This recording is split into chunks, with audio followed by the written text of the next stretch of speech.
Hello, everyone, and welcome back to the Healthy Talks channel. I'm Emily, and I'm here with Dr. Steven. We often hear that a glass of red wine is heart healthy, but then we see headlines saying no amount of alcohol is safe. It's confusing. Today, we're breaking down the hard science. How much is actually too much, and what is that daily habit really doing to your body?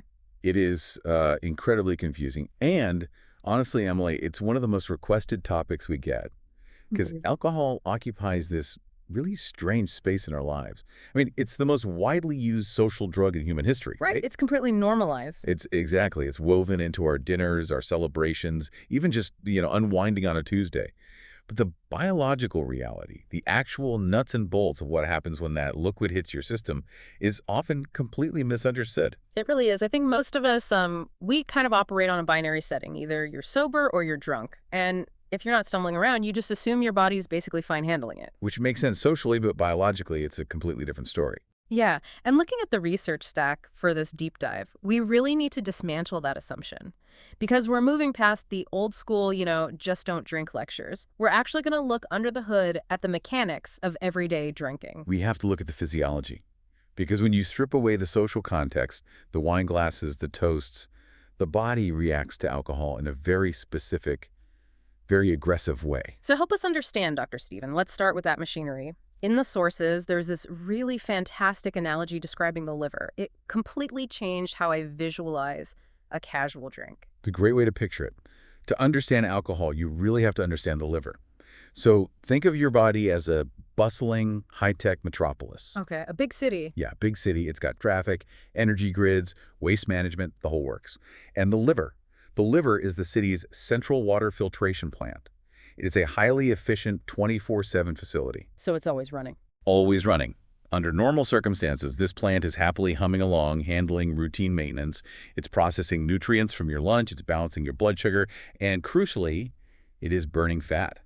That's its main day job. So in a perfect world, the city is clean, the energy is flowing, the fat is getting burned off, everyone is happy. Everyone is happy, but then you have a drink. And biologically speaking, alcohol, specifically the ethanol molecule, is a toxin. Right. So in our city analogy, alcohol is the uninvited guest. And this isn't just any guest who stands quietly in the corner. This is a VIP, high-priority emergency situation for the body. The kind of guest that cuts the line and demands immediate attention from the entire staff. Spot on, Emily. As soon as alcohol enters the system, the filtration plant manager basically hits the big red emergency button. The body views alcohol as a poison that must be neutralized immediately so it doesn't reach the heart and brain in high concentrations. So what happens to the day job, the fat burning and all that? It stops.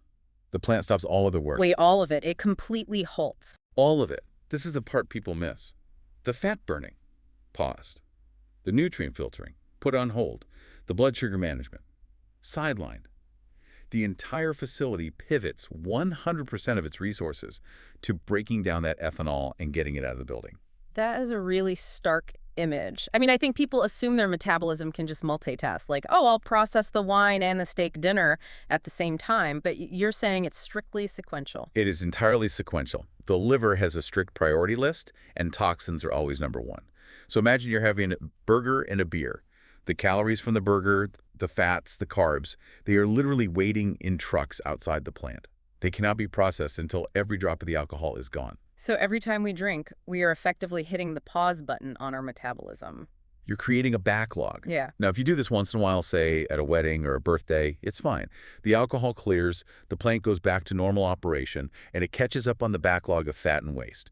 No harm, no foul. But the problem, and really the focus of today's deep dive, is the daily habit. When that uninvited guest shows up every single day at 6 p.m. Precisely. If that guest crashes the party every single evening, the plant never gets back to its regular maintenance. That backlog of fat we talked about, it doesn't just disappear. It starts to get shoved into the corners of the plant itself. Which leads to Fatty liver. steatosis. That is literally what fatty liver is. The filter gets clogged with the work it didn't have time to do because it was too busy handling the daily alcohol. That makes fatty liver sound so much more mechanical. It's not just, you ate too much. It's you clogged the filter so it couldn't do its job. It's a logistical failure. And if you keep pushing it for years, that fatty buildup causes chronic inflammation. The machinery starts to rust and overheat. That's when you get scarring, which we call cirrhosis, and that's permanent structural damage. And the scary thing is that this can happen entirely in the background. You don't feel a clogged filter until it's very far gone. The liver has no pain receptors in that way. You won't feel it until it's a major medical crisis. That really reframes the whole glass of wine with dinner habit. It's not just about counting the calories in the wine, it's about the processing time. It's about the liver's operational capacity. That's a vital distinction, Emily. But this brings us to a massive point of confusion that I found in the sources, the actual definition of a drink.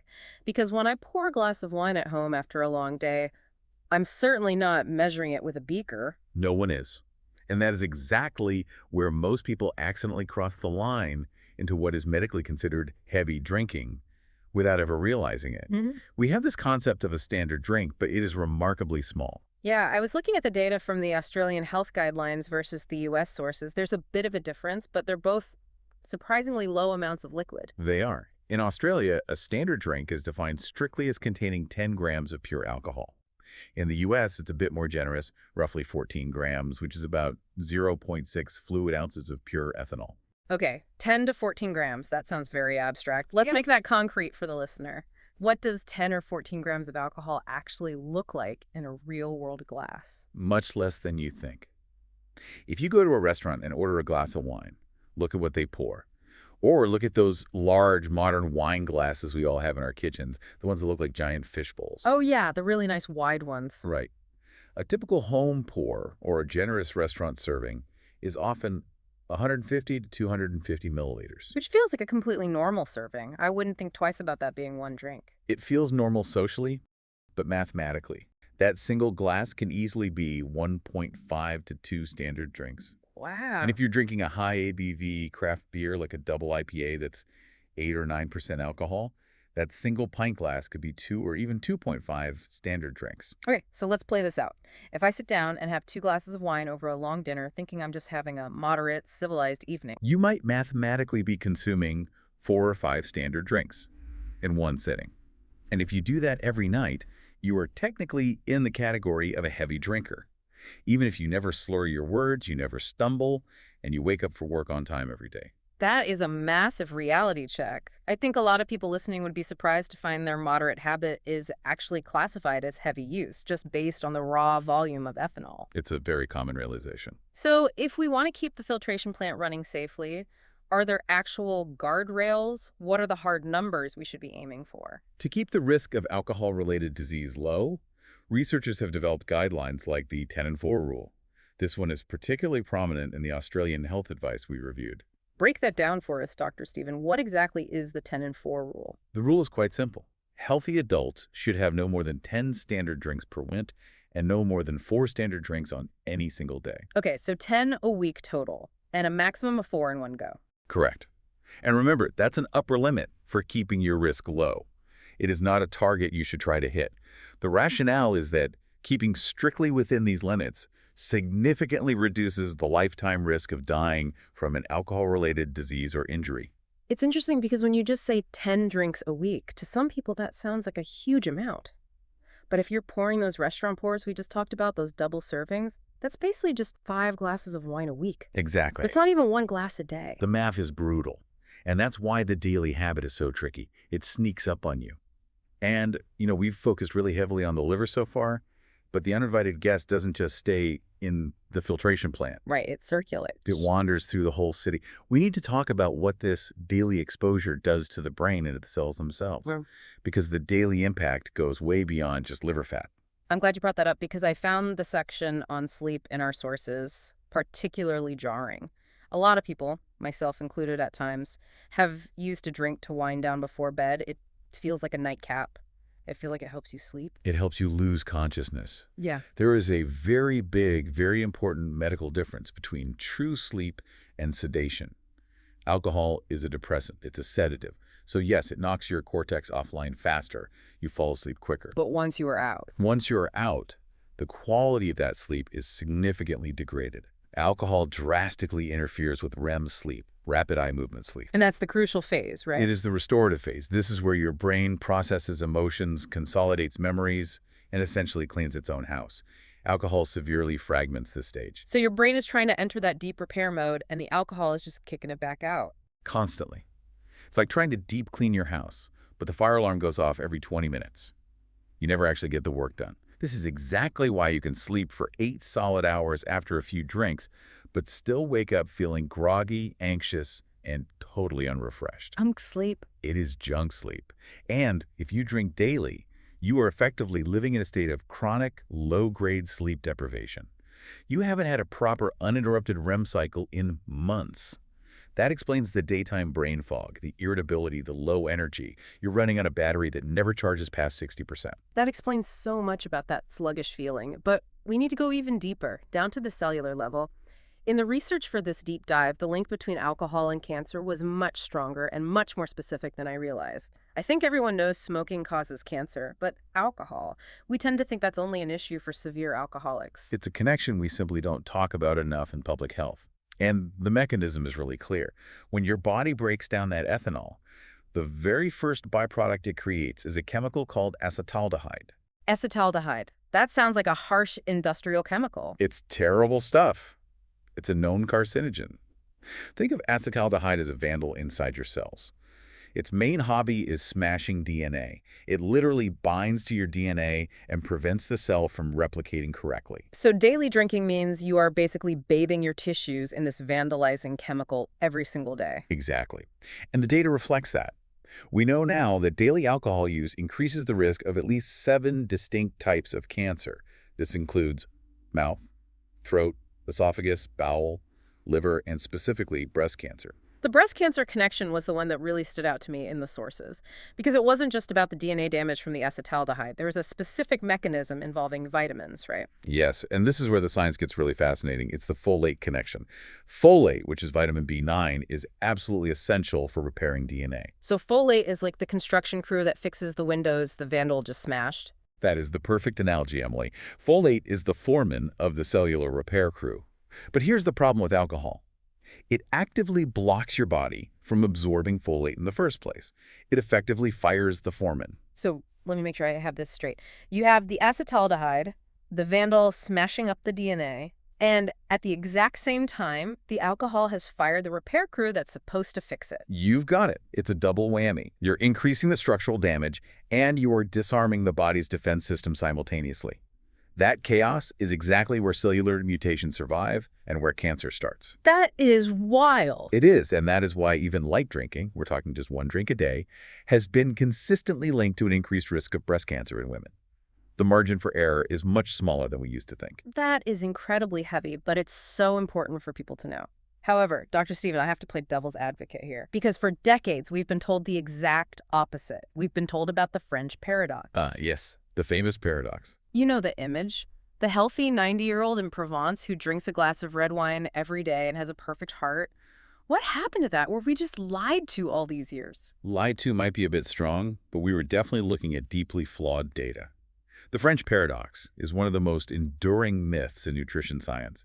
But when modern researchers went back and audited those older studies, the ones that claimed moderate drinkers live longer than non-drinkers, they found a major glaring flaw in how the studies were designed. What was the flaw? It's something epidemiologists call the sick quitter bias. The sick quitter bias. It sounds like a strange insult, but I'm guessing it's a statistical error? It's a massive statistical error. In many of these older studies, the non-drinker group wasn't just made up of people who had never touched alcohol. It actually included people who had stopped drinking because they were already severely sick. Oh, I see where this is going. Right.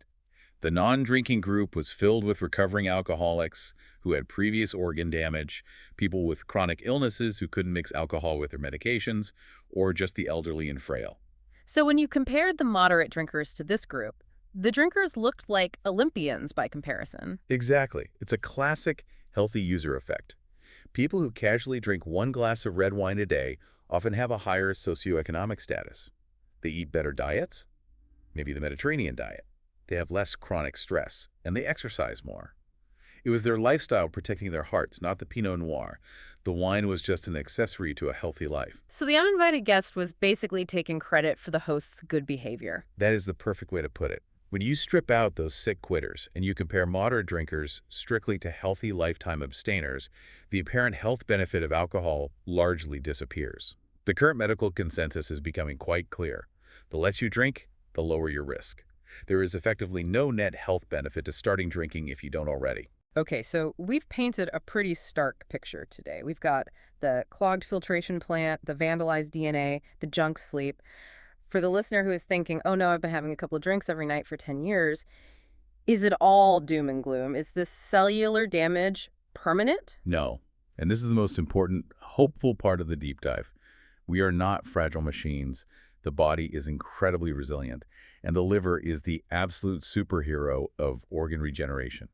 It is the only organ in the human body that can regrow significant portions of itself. So if we stop that daily influx, the city can actually clean itself up. Absolutely. The sources, like the American Addiction Center's data, highlight that if you abstain from alcohol for just 2 to 3 weeks, sometimes even less, a mild fatty liver can completely resolve itself. The fat clears out, the inflammation goes down, and the plant returns to full 100% efficiency. 2 to 3 weeks, that's remarkably fast considering years of daily buildup. The body wants to heal.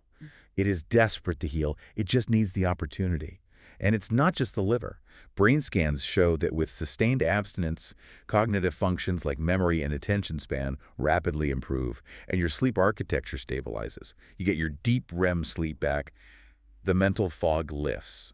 That's really encouraging. It's not about judgment or guilt. It's simply about giving your machinery a break. It's about operational downtime. Which brings us to the practical side of things. We know that not everyone is going to quit drinking entirely, and that's a personal choice. But for the listener who wants to reduce the harm of that uninvited guest, what is the strategy? Right. If we aren't going to absolute zero, how do we actively manage the risk? I highly recommend a strategy that I call the rule of two. The rule of two, walk us through that. It's incredibly simple, but it fundamentally changes the biology.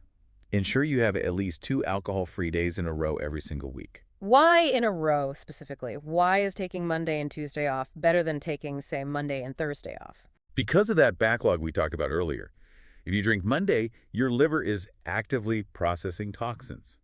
If you drink Tuesday, it's processing again. If you take Wednesday off, it clears the acute toxicity from Tuesday, but it might not have the time to do the deep cleaning of the accumulated fats. I get it. It's the difference between doing a quick sweep of the kitchen floor versus actually getting down and scrubbing the grout. Exactly. By taking 2 days back to back, say Monday and Tuesday, you give the filtration plant 48 hours of uninterrupted maintenance time.